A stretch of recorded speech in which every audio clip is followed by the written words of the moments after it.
G'day guys, Mr. Bennett here. Today we're going to be looking at factorisation, which is the opposite of the expansion, and so that's why you've learnt to do expansion in year 10.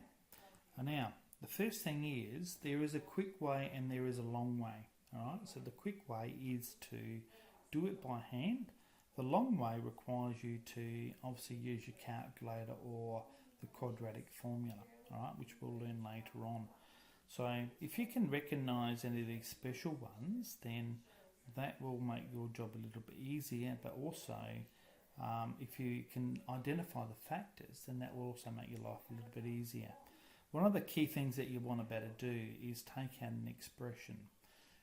Take out a common factor if you can first of all, and then try and identify some of your factors. So let's just have a go at a couple.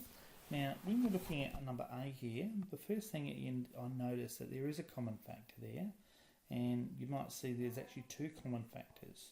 So I think 5 is common to both 10 and 5, but also x. So what I can bring out is a common factor of x, 5x.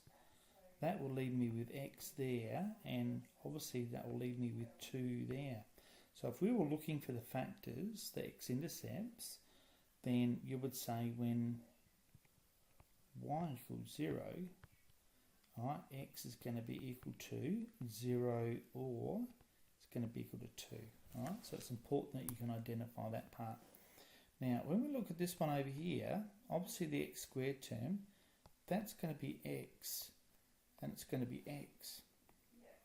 24, okay, so 24 has a whole heap of different factors. So if I just list them down, it could be 24 and 1, it could be say 12 and 2, it could be 8 and 3, it could be 6 and 4. I think I've got most of them there. Alright, so what we're looking for is a combination of these that actually will give us a value of 2. Now I think it's pretty easy to see that's the one I need to actually look at. Alright, so you make some decisions about that. So obviously the two numbers are 6 and 4.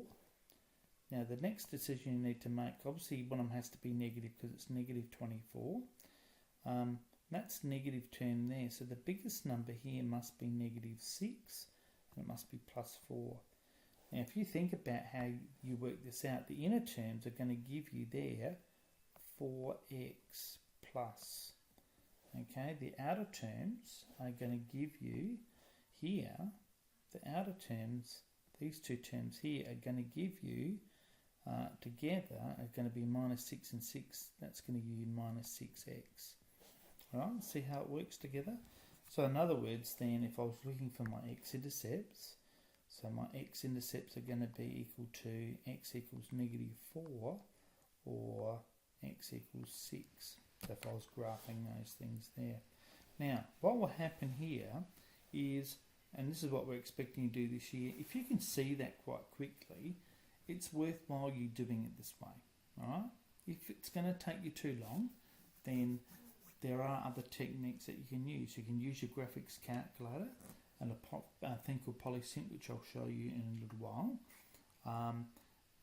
But you could also use the quadratic formula as well. Now, I will be expecting you can use all techniques. This technique, though, if you just can't see it and you haven't learnt it in previous years, it's not the end of the world. It's about understanding more that these values here, it means that the x-intercepts are going to be negative 4 and the y-intercept, or the x-intercept over here is going to be 6 as well. So you've got two x-intercepts. From that you would actually be able to work out what your axis of symmetry is and also your vertice point as well. Alright, so it's really important. If you can do it this way, the quick way, it will save you a lot of time in the exam. If you it does your head in, then maybe it's worthwhile just using technology. Alright, so I'll let you have a bit of a play around with one of these. Now let's maybe do one more, just so you get a bit of an idea of how we break it up. I'll do one where obviously I know it actually works. Alright, so y equals x squared, so let's do plus 5x, alright, and we'll do something like take 24 again.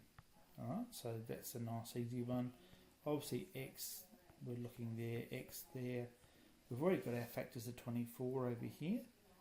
Alright, so what factors of 24 will allow us to see a value of 5? I'm just going to go up there again, sorry. Alright, so when we're looking at factors of 24, do any of those factors have a gap of 5? Well, yes they do. 8 and 3 are factors of 24. So that's what I know it has to be the case. So 8 and 3 can go anywhere. I'll put the 8 there, I'll put the 3 there. Now, one of the negative ones is positive. Because that term in the middle is positive, it has to be plus 8 and negative 3. Alright, so that is basically how you factorise the quick way. We will show you some other techniques in our next video. So have a bit of practice to add exercise 1, is it B? I think it is 1B. Looking at those, actually I think this is actually 1C, factorisation. Alright, so yeah, have a bit of practice. Don't do too many, but yeah, just do a number from each of the exercises and see if you can get it nailed, because it will save you time in the long run if you do know how to do it by hand.